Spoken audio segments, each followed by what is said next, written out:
So high everyone, आज चाहिँ चामलको खाली हामी चाहिँ सेलरोटी पोल्न आँटेको छौँ र यो चामललाई चाहिँ मैले रातभरि भिजाइदिएँ र यसमा चाहिँ मैले 1 चम्ची जस्तो मेथीलाई पनि हालेर भिजाइदिएको र यसलाई चाहिँ मजाले तारेर चाहिँ यहाँनिर सुकाइरहेको छु र आजैभन्दा चाहिँ यहाँ घाम पनि कम्ती लागिरहेको छ। यो जालीमा नसुकेर चाहिँ मैले यहाँनिर पेपर ओछ्याएर सुकाइरहेको छु र यसलाई चाहिँ मैले 3 घन्टा जस्तै यहाँनिर घाममा राखिदिएँ र यो चाहिँ एकदमै मजाले ड्राई भइसकेको छ र मजाले सुकिसकेको छ र चामल चाहिँ यसरी मजाले ड्राई हुनुपर्छ सेलरोटीको लागि चाहिँ, किनभने यो पिस्दाखेरि पाउडर हुनुपर्छ र यसलाई हल्का चाल्नु पनि पर्छ नि त।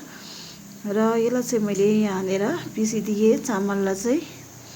र हाम्रोमा चाहिँ ओख्लीहरू छैन र ओख्लीमा पनि कुट्दा भइहाल्छ र यो चामलको पिठो चाहिँ रेडी भइसकेको छ साथीहरू र मैले चाहिँ यहाँनिर चिनीलाई पनि यसरी नै पिसेर यहाँनिर मिक्स गरिदिइसकेको छु र यो छोटा अलैँची अनि लौङ्गलाई पनि मैले यहाँ हालिदिएँ र यो चामल तारेको पानीलाई चाहिँ फ्याँक्नु हुँदैन र यसमै यो पिठोमा हाल्दै मुस्नु पर्ने हुन्छ र यो चाहिँ रेडी भइसकेको छ। अब चाहिँ रोटी पोल्नुको लागि चाहिँ रेडी साथीहरू र एकदमै राम्रो बनिएको छ सेलरोटी चाहिँ।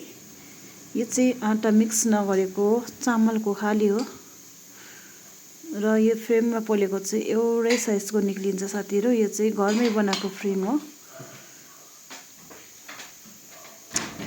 फ्रेम चाहिँ यस्तो हाम्रो चाहिँ दोकानमै बनाउँछ र डबलको पनि हुन्छ, सिङ्गलको पनि हुन्छ। यो फ्रेमले चाहिँ तर छिट्टो पनि हुन्छ। साथीहरू, तपाईँलाई आजको भिडियो मन पर्यो भने चाहिँ लाइक कमेन्ट गर्नुहोला र रोटी चाहिँ एकदमै राम्रो बनिसकेको छ र सबैजनालाई गुड नाइट अनि मेरी क्रिसमस।